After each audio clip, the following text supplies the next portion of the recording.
Good morning बच्चों। कल हमने बात की थी फर्स्ट लेसन की, जिसका नाम है हम भारत के भरत।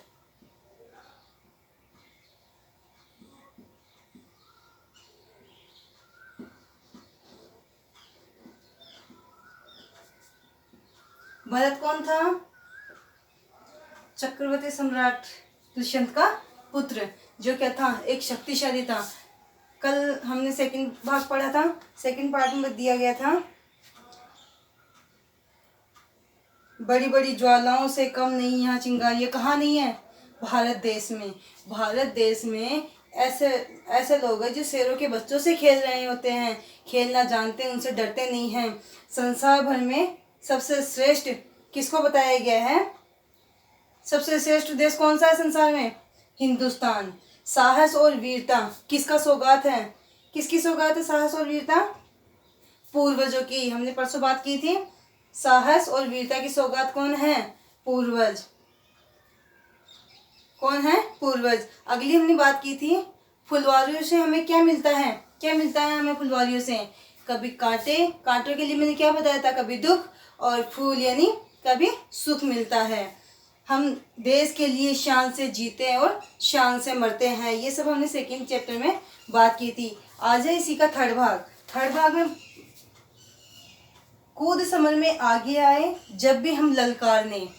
कूद समर में आगे आए, जब भी हमें हमारे शत्रु सेना ने जब भी हमें ललकारा है, हमें चेतावनी दी है, चुनौतियां दी हैं, तब हम सब क्या हैं? हम भारत के लोगों ने क्या किया है? इस देश को बचाने के लिए, इस देश की रक्षा के लिए, युद्ध लड़ने के लिए हमेशा तत्पर रहे हैं, हमेशा आगे आते रहे हैं। उंगली दांतों तले दबाई, इसमें समर का अर्थ क्या बताया था मैंने? युद्ध। समर का अर्थ क्या है? युद्ध।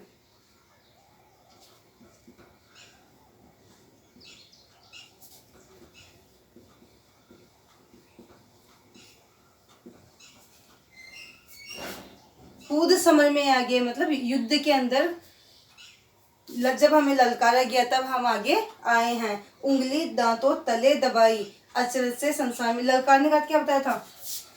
चुनौती, ललकारना, यानी जब शत्रु सेना हमें चुनौती देती है तब हम उनसे डटकर सामना करने की हिम्मत रखते हैं। उंगली दांतों तले दबाई, अचरज से संसार में। जब भी हम युद्ध के लिए तैयार हुए, आगे आए हैं, तो यह पूरा संसार ये सब देखकर आश्चर्यचकित रह जाता है। हमारे साहस को, इस पराक्रम को देखकर क्या रह जाता है? आश्चर्यचकित। अचरज से संसार में, अचरज का क्या बताया मैंने? आश्चर्य। अचरज का क्या अर्थ बताया मैंने? आश्चर्य।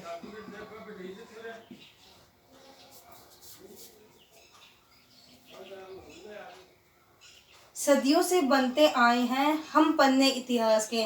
इस भारत देश में कई महापुरुषों ने जन्म लिया, कई महापुरुषों ने अपना यहाँ त्याग किया है, कई महात्मा जन्मे हैं, कई योद्धाओं भी यहाँ जन्मे हैं, और कई यहाँ पे युद्ध भी हुए हैं। वो सब क्या है? इतिहास में आज भी याद किए जाते हैं, उनको लिखा जाता है, पढ़ा जाता है। सदियों से बनते आए हैं हम पन्ने इतिहास के। इतिहास के पन्ने हम बनते आए। कौन? इस भारत देश के लोग। त्याग और बलिदान हमारे व्रत हैं 12 मास के। त्याग और बलिदान हमारे व्रत हैं 12 मास के। एक वर्ष में कितने महीने होते हैं? 12 महीने होते हैं। तो 12 महीनों में हमने क्या किया है? त्याग और बलिदान दिया है। त्याग और बलिदान हमारे व्रत हैं, हम इसको अपना क्या मानते हैं? व्रत। व्रत का अर्थ क्या बताया गया है? उपवास।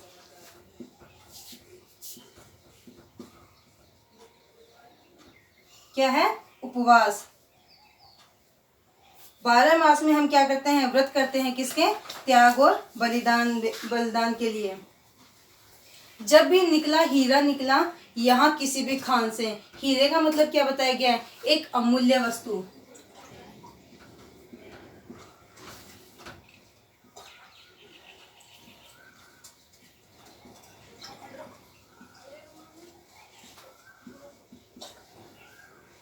हीरे का मतलब क्या बताया गया है? एक अमूल्य वस्तु। एक अमूल्य वस्तु किसको बताई गई है? भारत देश में इस जन्म भूमि पर जन्म लेने वाले व्यक्तियों को बताया गया है। जब भी निकला हीरा निकला, मतलब जो भी इस भारत देश में जन्मा है, जो भी पुत्र या पुत्री यहाँ जन्म लिए हैं, वो सब क्या है? एक हीरे के लिए बताया गया है। एक हीरे की उपाधि उसको दी गई है। एक हीरा क्या है? एक अमूल्य वस्तु उसको माना गया है। कोई देश नहीं इस दुनिया में बढ़कर हिंदुस्तान से। इस सारे संसार में अपने हिंदुस्तान देश से बढ़कर कोई दूसरा देश नहीं है। इस लेसन में ये तीसरा चैप्टर मैंने आपको जो पढ़ाया है, इसको भी आप ध्यान से पढ़ना, समझना। आपके इसके अर्थ भी दिए गए हैं, इनके शब्दार्थ भी दिए गए हैं, और यहाँ कुछ क्वेश्चन आंसर इसको समझने के लिए भी बताए गए हैं। सारा संसार कब आश्चर्यचकित हो गया था? कब हो जाता है? जब इस भारत देश के लोग, जब शत्रु सेना उनको ललकारती, जब उनके सामने हम लोग जाते हैं, तब सब लोग क्या हो जाते हैं? आश्चर्यचकित हो जाते हैं। भारत के वीरों की क्या प्रतिज्ञा है? क्या व्रत किया उन्होंने? त्याग और बलिदान का। मातृभूमि के लिए त्याग और बलिदान ही हमारी प्रतिज्ञा है, हमारा व्रत है, हमारा क्या है? उपवास है। तीसरा इसमें बताया गया, जब भी निकला हीरा निकला यहाँ किसी भी खान से। जब भी निकला हीरा निकला, इसका आज से पूछा गया, तो इसका आज से मैंने क्या बताया? इस जन्मभूमि पर, इस मातृभूमि पर हमने जिसने भी जन्म लिया है वो क्या है? एक हीरे के समान माना गया है। हीरा क्या है? एक अमूल्य वस्तु की उपाधि इस भारत देश में जन्मने वाले बच्चे को दी गई है। इस प्रकार से इसके क्वेश्चन भी दिए गए हैं और शब्दार्थ भी दिए गए हैं। एक अगला पार्ट है, चौथा, जो हम कल करेंगे। धन्यवाद।